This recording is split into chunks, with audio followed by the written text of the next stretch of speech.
अस्सलाम वालेकुम नाज़रीन, आमिर मियाँ और एस्ट्रो होप। आज हम बात करेंगे 24 अप्रैल 2024 को होने वाला जो मुकम्मल चाँद है, जिसे हम 14वीं का चाँद भी कहते हैं। अब देखने में सुनने में तो बहुत अच्छा लफ्ज़ है ये, लेकिन ये कि इसके असरात क्या हैं उसके बारे में जानने की कोशिश करेंगे। तो ये जैसे मैंने अभी बताया आपको कि 24 अप्रैल को हो रहा है और पाकिस्तान में इसका टाइम जो आ रहा है इल्म के लिहाज से वो है सुबह 4:48 पे। तो आगे बढ़ने से पहले अगर आपने चैनल को सब्सक्राइब कर लिया हुआ है तो बहुत शुक्रिया, अगर नहीं किया तो इसको सब्सक्राइब कर लीजिएगा, लाइक भी कर दीजिएगा और बेल पुश को भी ज़रा हाथ लगा दीजिएगा। और उसके बाद असल बात यह है कि ये सारा सिलसिला हमने इसलिए शुरू किया हुआ है कि अगर आपके जहन में कोई सवाल आता है, कुछ चीज़ें आती हैं, आप इससे, ये इल्म की बात है, चूँकि इससे फ़ायदा उठाना चाहते हैं तो ज़रूर आप रब्ता भी कर सकते हैं, नंबर आ रहे हैं नीचे स्क्रीन पे। और दूसरी चीज़ ये है कि अपनी राय का इजहार भी ज़रूर कर सकते हैं। तो जब ये फुल मून यानी 14वीं का चाँद मुकम्मल होगा तो उस वक़्त ये ऑप्स नामी जो एक स्यारचा है उसके साथ भी इसकी नज़रात होंगी, बन रही होंगी।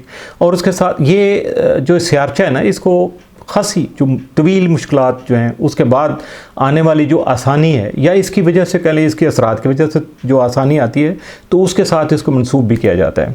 और इसके साथ साथ ये होता है कि रूटीन में होता है कि मुश्किलात जो होती हैं उसके बाद जब अच्छे जो है ना वक्त आता है तो उस दौरान बहुत सारी गैर मामूली जो तब्दीलियाँ हैं वो हो चुकी होती हैं।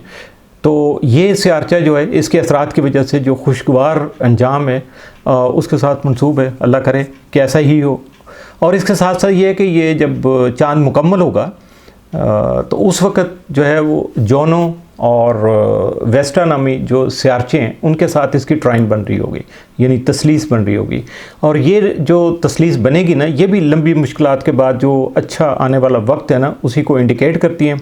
इसके अलावा ये यानी शराकतदारियों और मुआहदे यानी पार्टनरशिप वगैरह, किसी भी तरह की पार्टनरशिप जो है उसके साथ में जो कुछ एग्रीमेंट है आपके, उनके लिए भी ख़ासे पॉजिटिव इसके असरात माने जाते हैं।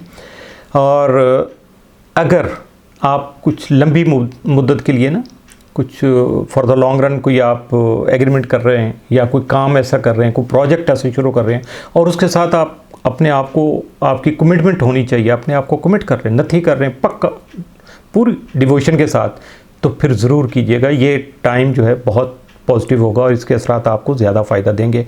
और अगर हम इसको इंटरनेशनल सिनेरियो में देखेंगे तो उसमें अमन के मुआहदे और ऐसे कुछ इत्तेहाद, नए कुछ ग्रुप जो हैं वो बन सकते हैं जो दुनियादारी के साथ साथ या पूरी दुनिया के साथ साथ आपकी ज़ाती ज़िंदगी जो है उसको भी मुतासर करने का सबब बनेंगे।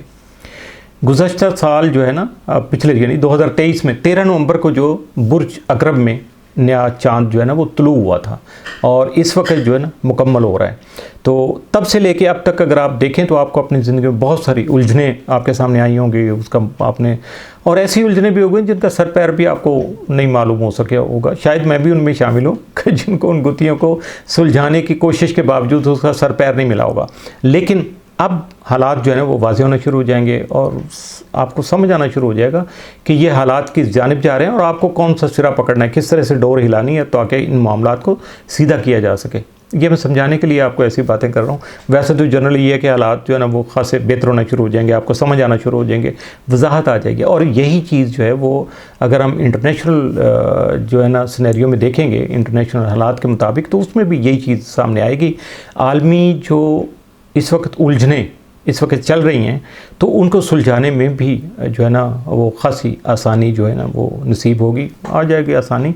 लेकिन ये उस सूरत में होगा जब हमारी नीयत होगी, हम करना चाहेंगे, या वो लोग जो इस काबिल हैं या साहबाने इख्तियार ही नहीं है, साहबाने इक़्तिदार भी हैं और कर सकते हैं, यानी पावरफुल लोग हैं जो इस सारी गेम का जो इंटरनेशनली चल रही है उसका हिस्सा हैं। और ये मुल्कों के मुताबिक भी है और इसी तरह ये पाकिस्तान पे भी उसी तरह लागू होती है जैसे ये इंटरनेशनल होती है। अब अगर हम इसको देखें कि बाकी पोजीशन क्या चल रही है, तो ये मुकम्मल चाँद जो है बुर्ज अकरब के साथ सिर्फ ये तकरीबन कुछ 4 दर्जे के करीब बुर्ज अकरब के साथ ज़ाविया इसका बन रहा है और ये 4-5 के दरमियान है तकरीबन। ये ना कह दें कि नहीं ये वो तो 5 बना था आपने 4 बोल दिया, तो ये 4 और 5 के तकरीबन दरमियान कह लें। और इसके बिल्कुल ऑपोजिट अगर देखें, सामने जो है ना टॉरस में सूरज भी उसी जाविये पे वहाँ मौजूद है। और इसके बारे में अगर थोड़ा सा आप रिकॉल करें कि ये 20 तारीख को टॉरस में जो मुश्तरी और यूरेनस का क्रांत जो है 1941 के बाद जो फर्स्ट टाइम हो रहा था, तो उसके साथ ही अगला नेक्स्ट 14 साल दौर का आगाज़ हुआ, जिसकी वीडियो भी मैं बना चुका हूँ। तो अब सूरज जो है वो भी वहाँ मुकम्मल चाँद के बिल्कुल एन मुकाबिल जो है ना बिलमुकाबिल मौजूद है। और दूसरी तरफ अगर देखें हम तो बुर्ज हौत में यानी पाइसेस में मार्स और सैटर्न यानी मरीख और ज़ोहल जो है ना वहाँ मौजूद है। और अगर हम सारे बुर्जों की तरतीब को देखेंगे तो मुकम्मल चाँद सूरज, मुश्तरी, यूरेनस, मरीख और ज़ोहल इन सब के दरमियान में एक तस्दीस बन रही है, यानी सेक्सटाइल बन रही है। इस वक्त ये मुकम्मल चाँद के बारे में जो भी गुफ्तगू हो रही है ना, इसमें पुरानी वाली जैसे अभी मैं पहले कह चुका, तो वो वीडियो को अगर आप जहन में रखें या दोबारा से उसको देख लें, तो इस वक्त ये क्रांत जो है ना मुकम्मल चाँद जो है हो रहा है ना, इस वक्त ये 14वीं का चाँद है उसके बिल्कुल सामने आ रहा है, जिसकी वजह से इसके असरात बहुत ज़्यादा शदीद होंगे, गहरे असरात होंगे। और इस दौरान होता क्या है, जब ये मूवमेंट बनती हैं, कुछ ये सूरत हाल सामने आती है, तो उस वक्त तवानाई एनर्जी जो बूस्टअप होती है कभी डाउन हो जाती है, तो इस वक्त जो एनर्जी अवेल होगी या हम पे असरअंदाज होगी वो खासी शदीद होगी और उस दौरान कुछ भी हो सकता है। अब ये देखना ये है कि हम क्या करते हैं, हमारी नीयत क्या है, हमारा अमल क्या है। अगर पॉजिटिव है तो यकीनन पॉजिटिव रिजल्ट आएंगे, अगर हम थोड़ा सा नेगेटिव करेंगे तो नेगेटिव भी बदतरीन आएंगे। मरीख के इस तस्दीस का हिस्सा होने के अहम असरात जो है ना वो भी मुरतब हो सकते हैं। मुकम्मल चाँद जो है चूँकि ऑलरेडी बुर्ज अकरब में है और कदीम उलूम में तो जो है वो अकरब को जो उसका हुक्मरान सियारा जो है ना मरीख को ही माना जाता था, यानी मरीख का ये घर था। तो अब ये मुकम्मल चाँद ग्रहण जो यूँ चाँद कह रहा हूँ, मुकम्मल चाँद जो है ये मरीख के ज़ेर असर जो है ना तारीख़ी असरात का आमिल साबित हो सकता है। अकरब और हौत दोनों चूँकि आबी बुर्ज हैं, बुर्ज हौत में मरीख के साथ ज़ोहल भी मौजूद है। इसका मतलब ये है कि आबी बुर्जों के दरमियान में एक ट्राइन बन रही है। इस नज़र के अगर हम थोड़ा सा बैकवर्ड में जाएंगे तो पता चलता है कि मरीख जो है महज जंगो जदल का ही सियारा नहीं होता, बल्कि कुव्वत इरादी और अज़्म हिम्मत का स्टार भी है। इसका मतलब है कि मुस्तहकम फ़ैसले करने और मज़बूत अमली इक़दामात के लिए जो दरकार तवानाई है वो वाफ़र मिक़दार में हमें मुयस्सर आ सकेगी। आबी बुर्जों के दरमियान में बनने वाली जो तसलीस है, ये ट्राइन जो बन रही है, इस तवानाई को बेकाबू होने से रोकने में मददगार साबित होगी। 30 नवंबर को मरीख जो है वो बुर्ज हौत से निकलकर अपने बुर्ज यानी बुर्ज हमल में दाखिल हो जाएगा। जंगो जदल का सियारा जंगो जदल और खुसूमत के बुर्ज में मौजूद होगा, यानी दोनों बुर्ज के असरात भी वैसे अब स्टार के भी आ गए। तो इस वक्त जो आलमी हालात हैं और जिस तरह जंगों का दौरा है, इन्हें देखते हुए ये ख़दशा जो है ना वो भी महसूस होता है कि मरीख के बुर्ज हमल में क़याम से जंग जो है वो मज़ीद शिद्दत इख्तियार कर लेगी। लेकिन सूरत हाल में यकलख्त मुस्बत तब्दीली भी आ सकती है, क्योंकि हर जंग में फ़तेह ज़ालिम की नहीं होती, अक्सर मज़लूम भी जीत जाया करते हैं। इस वक्त अगर इखलाकी तौर पर देखा जाए तो इसराइल जो है ना वो जंग हार चुका है इखलाकी तौर पर, और बुर्ज हमल में मरीख की आमद इसकी शिकस्त को मज़ीद नुमाया करने का सबब बनेगी। और इस ख्याल को मज़ीद तक़वियत इस अमर से भी मिलती है कि 29 अप्रैल को ना, इसी महीने 29 अप्रैल को अमन का पैगंबर जो है वो सियारा जो है वो ज़ोहरा वो बुर्ज सौर में दाखिल हो जाएगा, यानी अपने घर में वापस आ जाएगा, जो है गोया जंग और अमन।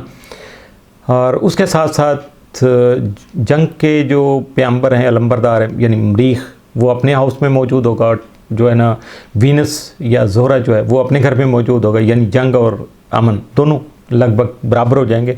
तो इसलिए ये जब दोनों सामने आते हैं, अपने असरात मुरतब करेंगे, तो दोनों की कुव्वत भी यहाँ उरूज पे होगी, बहुत शिद्दत पसंदी के साथ होगी।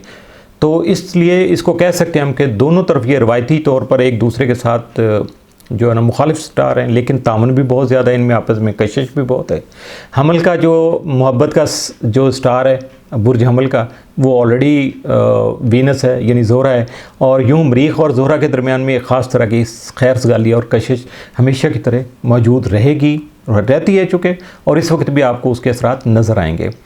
जंग रुकने के इम्कानात तो पैदा हो रहे हैं, लेकिन सवाल ये पैदा होता है कि जंग के दौरान जो तबाहकारी हुई उसकी तलाफ़ी कैसे होगी, गज़ा की तामीर कैसे होगी, बेघर होने वाले अफराद की आबादकारी कैसे होगी, जो जानें चली गई हैं उनका कोई हर्जाना तो हो ही नहीं सकता मगर जो ज़िंदा बच गए हैं उनकी ज़िंदगी तो मौत से बदतर हो चुकी। इसका हल क्या होगा? 70% गज़ा जो है इस वक्त रिहाइश के काबिल नहीं है, पीने का पानी मुयस्सर नहीं है, खाने को रोटी नहीं है, करने को कोई कारोबार भी नहीं है, बीमारों तक का इलाज करना जो है ना वो मुमकिन नहीं हो रहा इस वक्त। तो ज़िंदा बचने वालों की ज़िंदगी कभी लगता नहीं है कि वो नॉर्मल हो सकेगी, क्योंकि ये इतनी ज़्यादा शॉकिंग और इतनी ज़्यादा डिस्टर्बिंग मोमेंट जिनका उन्होंने जो है ना सामना किया हुआ है। तो दुनिया के लिए शायद जंग ख़त्म हो जाएगी, लेकिन फ़लस्तीनियों के लिए शायद ये जंग कभी भी ख़त्म नहीं होगी, क्योंकि उसका असरात कभी ख़त्म नहीं होंगे। मुकम्मल चाँद जो है ना वेस्टा और जोनो की तसलीस जो है उनके साथ बन रही है ट्राइन, वो शराकत दारियों, मुआहदों और तवील मुद्दती ग्रुप बंदियों के लिए ख़ुसूसी तौर पर मौफिक साबित होंगे उसके असरात। उम्मीद है कि ये शराकत दारियाँ, मुआहदे और वाबस्तगियाँ गज़ा वालों के ज़ख्मों का अंदमाल करने में कुछ मदद फ्राहम कर सकेंगी। ये भी उम्मीद की जानी चाहिए कि इस जंग और दीगर मामलात के हवालों से होने वाले जो मुआहदे हैं वो मौसर, देर पा और बाअसर जो है ना साबित हों, यानी पॉजिटिव साबित हों। अतारत जो है ना 25 अप्रैल को मुकम्मल चाँद के अगले ही रोज़ रुजत से निकल आएगा और इस वक्त ये बुर्ज हमल में होगा। अतारत को इब्लाग यानी कम्युनिकेशन का स्टार भी कहते हैं, हर तरह की ख़बरों का स्यारा यूँ कह सकते हैं। आपके हर तरफ से जो बातें आती हैं ना वो अतारत के मरहून मन्नत होती हैं।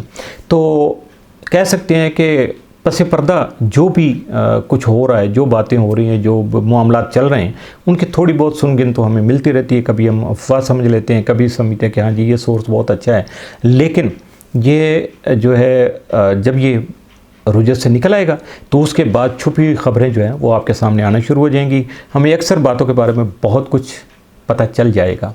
पाकिस्तान में तो जो होगा सो होगा। इसके साथ अगर हम देखा जाए जो हॉट केक है इस वक्त ख़बरों का, वो है अमेरिका के सदर जो हैं जो बाइडन। हर मामले में उनके बारे में कोई बड़ी खबर आ सकती है, क्योंकि उनकी पार्टी तो नहीं चाह रही कि वो अगले इलेक्शन में जो है ना उनके सदारती जो है ना वो उम्मीदवार बने और किसी और को उसकी जगह लाया जाए, और उसके बारे में शायद उनका कोई रिज़ाइन या कुछ और इसी तरह की खबर आप तक आ जाए।